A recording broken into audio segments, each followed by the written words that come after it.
Serie B-Win. Tutti i colori della passione. La 35esima giornata della Serie B-Win si apre con l'anticipo del Romeo Menti di Castellammare di Stabia tra Juve Stabia e Padova.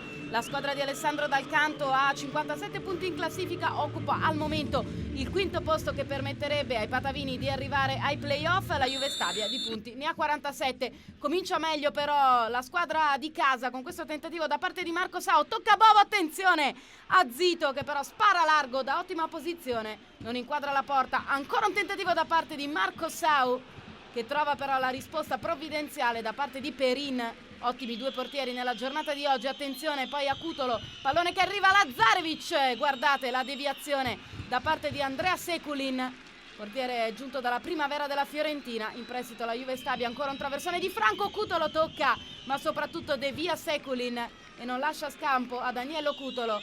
Un tentativo ancora da parte di Lazarevic, respinge in qualche modo Sekulin e poi questa volta a salvare è Di Quonzo che riesce a evitare il tap-in da parte di Daniello Cutolo. Rivediamo il sinistro da parte di Lazarevic.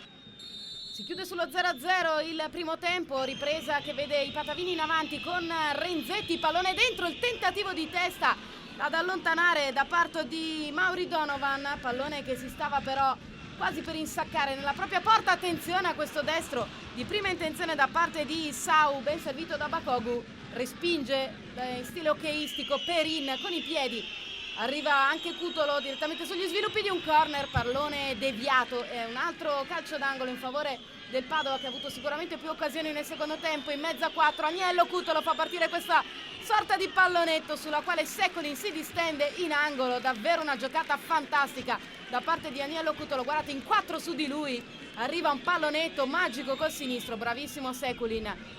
Ancora un tentativo da parte del Padova con Lazarevic, palla dentro, Franco non trova la deviazione, anche perché a interdirgli il tiro c'era Scozzarella che riesce a intervenire, a mettere in angolo Cutolo. Una giocata, ancora Agnello Cutolo, palla per Ruopolo, il suo destro, Sekulin si allunga e ancora una volta è l'ex portiere della Fiorentina Primavera a salvare il risultato per la Juve Stabia. Attenzione al rilancio lungo, Legati, stende Sau. Per l'arbitro della sfida Gennaro Palazzino non ci sono dubbi, si tratta di calcio di rigore in favore della Juve Stabia. Arriva la svolta del match, arriva al 34esimo, rivediamo Legati, trascina a terra Marco Sau, espulso Legati e Marco Sau dal dischetto non sbaglia all'80esimo. Sau segna il suo 20esimo gol in stagione, ma soprattutto porta in vantaggio la Juve Stabia. Calcio di rigore perfetto sul quale nulla può Perin.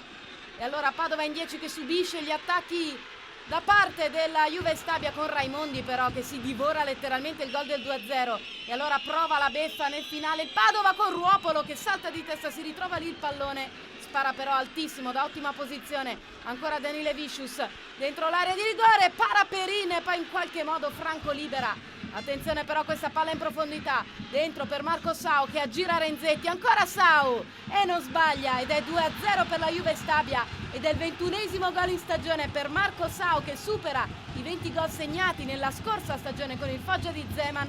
Quest'anno ne ha già fatti 21 e a -2 dal capocannoniere Ciro Immobile, ma soprattutto la Juve Stabia batte 2-0 il Padova che ora rischia il posto nei playoff.